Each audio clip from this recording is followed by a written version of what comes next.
എല്ലാവർക്കും നമസ്കാരം. തെലങ്കാനയിലെ കേസര വില്ലേജിൽ സ്ഥിതി ചെയ്യുന്ന ഒരു ക്ഷേത്രമാണ് ശ്രീരാമലിംഗേശ്വര ക്ഷേത്രം. ഞങ്ങൾ താമസിക്കുന്നിടത്ത് നിന്ന് 51 കിലോമീറ്റർ അകലെയായാണ് ക്ഷേത്രം സ്ഥിതി ചെയ്യുന്നത്. 4 മണിയോടുകൂടി പുറപ്പെട്ട ഞങ്ങൾ 5:30 അമ്പലത്തിലെത്തി. കാർത്തിക മാസമായതിനാൽ നല്ല തിരക്കായിരുന്നു. നെറ്റിയിൽ കുറി പതിച്ച് തൊഴാനുള്ള സ്പെഷ്യൽ ദർശന ടിക്കറ്റും എടുത്ത് ഞങ്ങൾ ലൈനിൽ കയറി. ടോക്കൺ എടുത്ത കാരണം 20 മിനിറ്റിൽ തൊഴുതിറങ്ങി.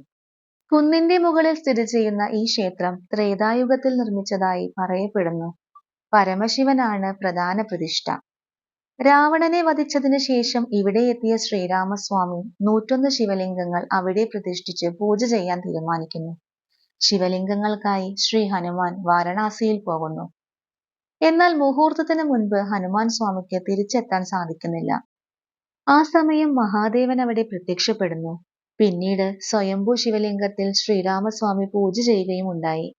101 ശിവലിംഗങ്ങളുമായി വന്ന ഹനുമാൻ സ്വാമി ഇതിൽ പ്രകോപിതനായി താൻ കൊണ്ടുവന്ന ശിവലിംഗങ്ങൾ ആ മലയുടെ മുകളിൽ വലിച്ചെറിയുന്നതായാണ് ഇവിടെ പറയുന്നത്. അമ്പലത്തിന് പുറത്തായി ചിതറിക്കിടക്കുന്ന ഒരുപാട് ശിവലിംഗങ്ങൾ നമുക്ക് കാണാൻ സാധിക്കും. ശ്രീരാമസ്വാമിയുടെയും ഹനുമാൻ സ്വാമിയുടെയും അമ്പലങ്ങളും ഉണ്ട് അവിടെ. കുന്നിൻപുറം നല്ലൊരു വ്യൂ പോയിന്റ് ആയിരുന്നു. കുറച്ചു സമയം അവിടെയെല്ലാം നടന്ന് 7 മണിയോടുകൂടി ഞങ്ങൾ തിരിച്ചു പോന്നു. അപ്പോൾ എല്ലാവർക്കും നന്ദി, നമസ്കാരം.